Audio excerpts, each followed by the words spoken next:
ఒక గ్లాసు మినప్పప్పుకి గ్లాసున్నర బియ్యం వేసుకుంటే బూరెలు మెత్తగా బాగుంటాయండి. వీటిని నైట్ అంతా వాటర్ వేసి నానబెట్టుకోండి. టైం లేని వాళ్ళు మార్నింగ్ అయినా సరే 8 అవర్స్ వరకు నానబెట్టుకోవాలి. వేరొక బాండ్లీలోని 3 స్పూన్ల నెయ్యి వేసుకొని 2 గ్లాసుల సుజీ రవ్వ కానీ బొంబాయి రవ్వ కానీ, అంటే ఈ 2 పేర్లు ఒకటేనండి, వీటిని వేసుకొని స్టవ్ని లో ఫ్లేమ్లో పెట్టి ఒక 5 నిమిషాల వరకు కలర్ మారే వరకు ఫ్రై చేసుకోవాలి.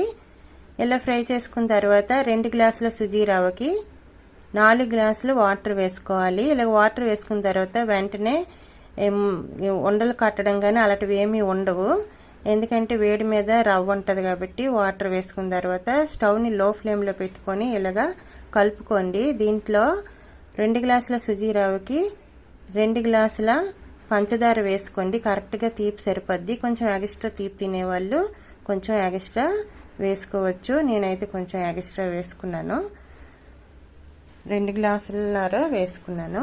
ఇలా మొత్తం కలుపుకోవాలి. దగ్గరికి ఈ పానికి అంటుకోకుండా ముద్దగా రెడీ అవుతుంది, కొంచెం గట్టిగా. ఇలాగా అయిన తర్వాత దీంట్లో 3 స్పూన్ల నెయ్యి వేసుకోవాలి. ఇదంతా స్టవ్ లో ఫ్లేమ్లో పెట్టి మాత్రమే చేయాలండి, అడుగంటుకోవడం అలాంటి ఉండకూడదు. ఇలా మొత్తం కలుపుకొని స్టవ్ ఆఫ్ చేసుకోండి. ముద్దగా రెడీ అయిన తర్వాత స్టవ్ ఆఫ్ చేసుకోండి. ఫ్యాన్ దగ్గర పెట్టుకొని ఆరబెట్టుకోవాలి కొంచెం చల్లగయ్యే వరకు. నచ్చిన వాళ్ళు కొంచెం జీడిపప్పు కూడా వేసుకోవచ్చు ఫ్రై చేసుకొని. నానబెట్టుకున్నాం కదా, ఆ రుబ్బుని మిక్సీ జార్లో వేసుకొని కొంచెం గట్టిగా కొంచెం వాటర్ వేసుకొని ముద్దగా మిక్సీ పట్టుకోండి. దాంట్లో 1/4 టీ స్పూన్ వరకు సాల్ట్, 3 స్పూన్ల పంచదార, చిటికుడు చాలా కొంచెం వంట సోడా వేసుకోవాలండి, ఎక్కువ వేసుకోకూడదు, ఎందుకంటే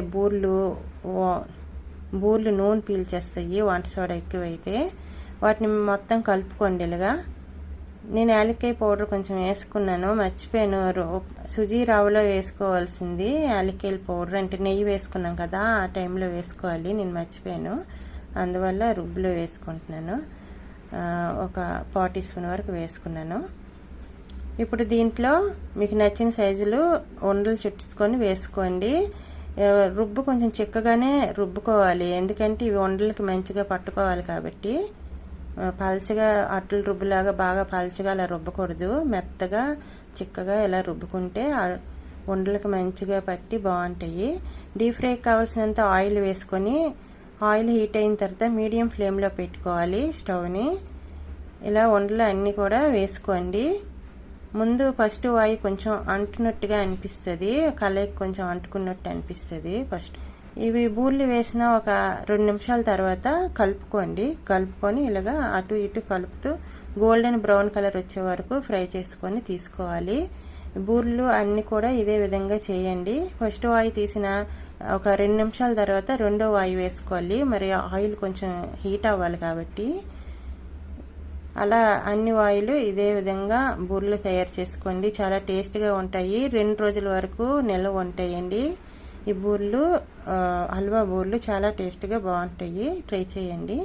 కొబ్బరికూర కావాలనుకునే వాళ్ళు కొబ్బరికూర కూడా దీంట్లో వేసుకోవచ్చు. ఎప్పుడంటే ఉప్మా రవ్వలోని మనం వాటర్ వేస్తాం కదా, అప్పుడు ఫ్రై చేసుకున్న కొబ్బరికూర కూడా వేసుకోవచ్చు. టేస్ట్గా ఉండే సుజీ రవ్వ బూరెలు రెడీ అయిపోయినట్టుగా. దీన్నే ప్రసాదం బూరెలు కూడా అంటారు. ఒకవేళ మీకు తోపు అంటే పప్పు బియ్యం నానబెట్టుకోలేదు అనుకుంటే మైదా, 1 కప్పు మైదా అయితే దాంట్లో ఒక 3 స్పూన్ల వరకు బియ్యం పిండి వేసుకొని దాంట్లో పంచదార కొంచెం సాల్ట్ వేసుకొని కలుపుకొని చిక్కగా దాంట్లోనైనా సరే ఈ సుజీ ఉండల్ని వేసి బూరెలు ఇదే విధంగా ఫ్రై చేసుకోవచ్చండి. అలా కూడా చేయొచ్చు, మైదా పిండితో వేసుకోవచ్చు అనమాట. చాలా టేస్ట్గా బాగుంటాయి, అలా కూడా ట్రై చేయండి.